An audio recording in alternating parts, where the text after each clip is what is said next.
For us, for my husband and I, the most important thing to us is doing whatever we have to do to prevent institutionalization.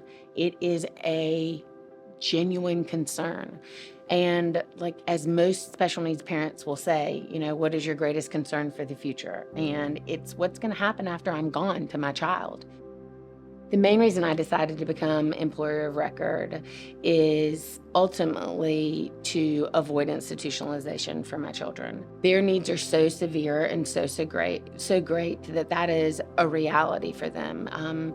They're at risk of that. And I knew that by directing these services and managing them, I was going to keep the services and the continuity of care. I was going to be able to maintain staff, and in doing that, I was going to increase the likelihood of them being able to stay in our home and be able to live in the community that I knew they would choose to live in. So the process to become EOR, I inquired and asked some questions first. My care coordinator put me in contact with the ARC of North Carolina, and that basically got the ball rolling. The ARC of North Carolina came in, they provided the education needed, and that involved several weeks of classes. We would meet probably one time a week. After several weeks of those trainings, we were also to put in contact through that process with the financial agency that would help us manage this process, and there were kind of applications and paperwork that had to be filled out for that. And they helped us through all those steps, getting all of that set up. And it's a little intimidating. It's a lot of paperwork at first, but again, well worth the process and well worth the effort in the end. So the reason we chose to begin self-direction is because there was already the beginnings of a pretty significant nationwide staffing shortage.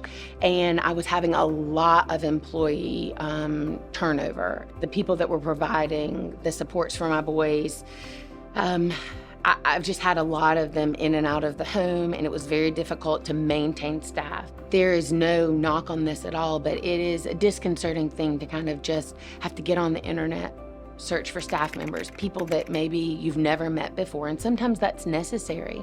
But you are trying to find care for your most vulnerable loved ones. In our situation, Josiah is completely nonverbal, and Jalen is, I tell people, non-conversational.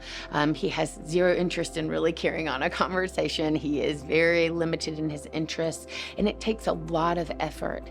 And so in being EOR, in being able to hire family and friends and people from our close-knit community of individuals, they're people that are invested in our children and invested in their lives. And they care about the outcomes. They care about the well-being of our children. And they have this long-term desire to invest in them. From one parent to maybe another parent that may be watching this, I would say, I know how much we doubt ourselves and our abilities and being enough for our child. You have to, in as much as you invest in your child's development and helping them, you have to know that it's also important to recognize you're growing through this process too. You can be a good advocate for your child, and you can ask the questions and fight for the services and manage those services. Maybe you'll choose to self-direct like us.